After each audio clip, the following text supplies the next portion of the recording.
What I love about spring is sort of the traditional tropes, the renewal. You know, I live in a country, in a particular region of my country that does in fact experience all of the seasons. I don't like hot and I don't like cold. So spring generally is the best of both worlds for me.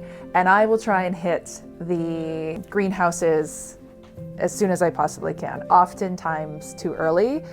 But what I'll do in lieu of potential frost is I'll start stuff inside. So I'll create urns, centerpieces inside just to bring a little bit of spring in before the frost is officially gone and we can actually really start getting our hands in the dirt. This is the start of the courtyard garden, which I like to just sit out here some mornings. Everything is just freshly planted because we're now just officially past the frost period. This is just a little settee garden in here with some harvested moss, and I get little birds and little frogs that come in here, which I like. And again, just mixed kind of subtle flowers, but also I've got lots of herbs that grow out here so we can just pop out and grab little bits. So these starter boxes here, this is all pea shoots, pea microgreens, and broccoli microgreens. So these just went in 2 days ago. So hopefully in about 2 to 3 weeks, we'll have gorgeous big flats of microgreens. Strawberries, of course, I have to have strawberries. This is an old conveyor belt from a grocery store. I put a wood top on, but it's used to roll the grocery bins outside, so I just love this as like a little potting table. And it's just pretty at nighttime. If I have people come over, I'll light the candles in here, and it's just a cute little space.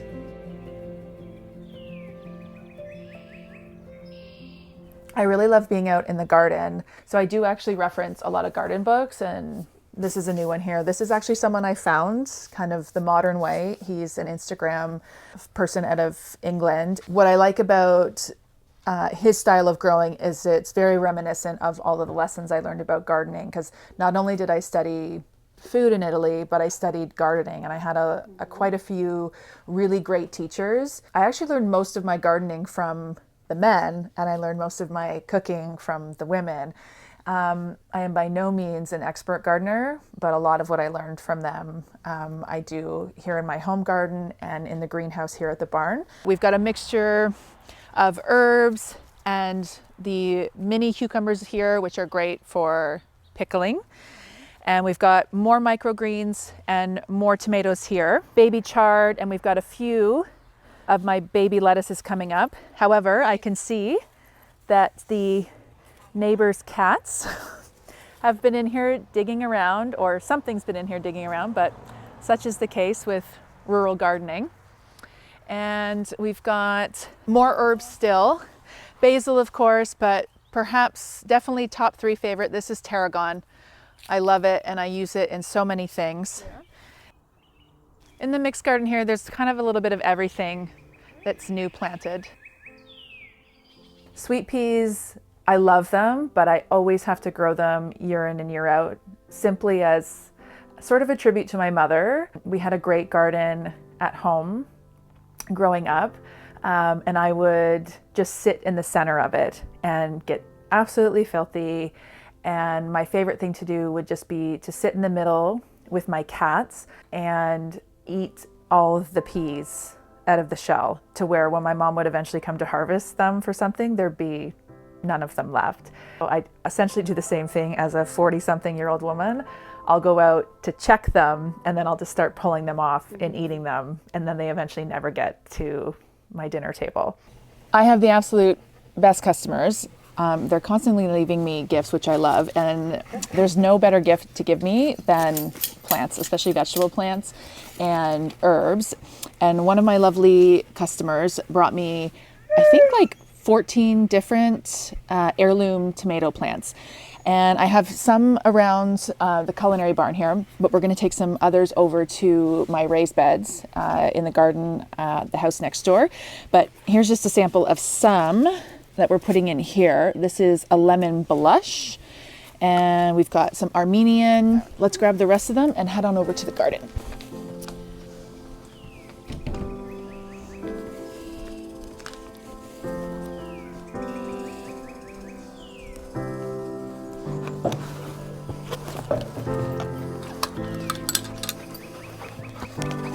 Okay, calm down. Do not jump on anybody. You're filthy. Tommy, come on. Oh, Tommy, no.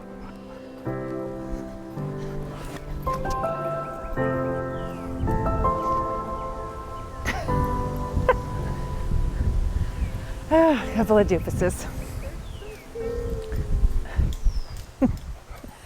Okay, let's assess here. All right, we've had a lot of rain over the last few days. So some things are going to have flourished. Like this Majarano, this marjoram here, was just an itty bitty a week and a half ago, and it's done really well.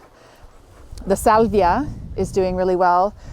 Parsley's looking a little yellow, so we're gonna trim that up a bit. We have some other incredible varieties here from the neighbor, including some I've never even heard of. Pineapple is one I've heard of and I love. And this one is actually what we're gonna put here because it's a dwarf variety. It's not gonna get really big. So one of these small cages will be more ideal. So this is a dwarf beauty. And we've got, this one, which I'm very curious about. This is a blueberry tomato. Have never seen one before, so excited about that. Crim, which I love. I grow these every year and they have a really great kind of dark color to them. And this one is super special. This is a variety I've never heard of and my neighbors are particularly proud. This is called Thunder Mountain. And she said they're gorgeous and delicious, so I'm super excited. So I'm gonna take extra good care of this one and do a direct sow into the ground. And this is a Black Beauty, another gorgeous dark tomato. And this one also special, Ivory Egg. No idea, but excited to see what that one will look like. My trusty, very old, you can tell they are not fresh, gloves, bare bones, love them. So I'm just gonna prep a small hole here. And this is a combination of really good sheep and cow manure together, and then some other organic compost. I have all the beds lined with river rock, so we get nice drainage, and then a lot of cardboard as well in between the river rock and the soil. And then I've got a really good topsoil on as well. And I just keep regenerating the same soil year over year by just adding a little bit. For this dwarf plant, it's not likely to get much higher than probably somewhere between these two tiers. So I'm feeling pretty confident that we won't need to add much more support here. We also have a great heirloom tomato supplier called Vicky here in Prince Edward County, and she does a tomato seedling sale every year, and she has incredible varieties. So there's lots to be found. Oh, we've got a few more microgreens coming up here. I'm always excited when they're just peeking through the garden.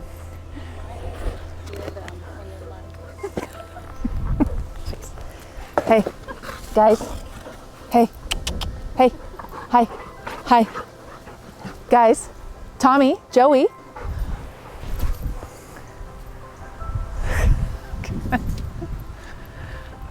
Oh my gosh. Oh, our baby greens are coming up. Also very exciting. This is the excitement of my life. Bird watching at the kitchen window and the start of greens coming up. Thunder Mountain. We're gonna do a nice tall arbor for it because I'm not entirely certain on how big or muscular, but based on its name. Hi. This is the life with labs. They just love being around people and being in your way, and there's nothing possibly you could be doing that is more interesting than having your lab in your face. Okay, so we'll just tuck Thunder Mountain in here. Some nice damp soil and a little bit of mulch coverage.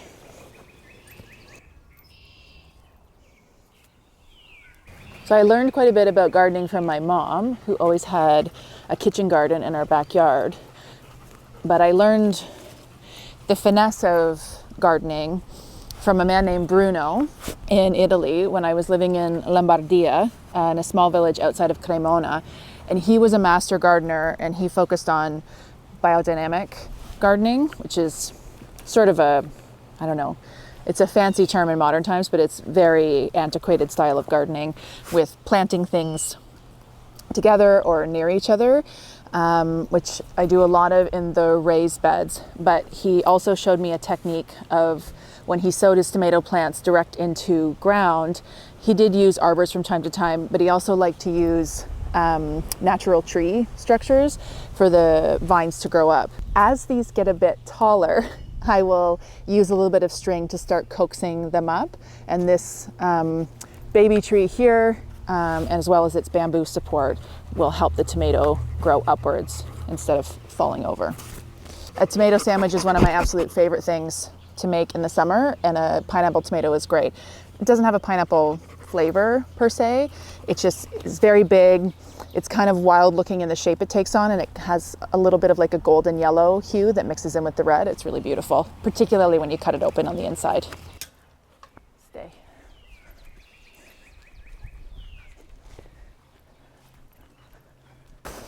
My microgreen obsession continues here in the greenhouse. These are my pea shoot greens, and they are looking very healthy. This is only about 2 weeks, so not bad.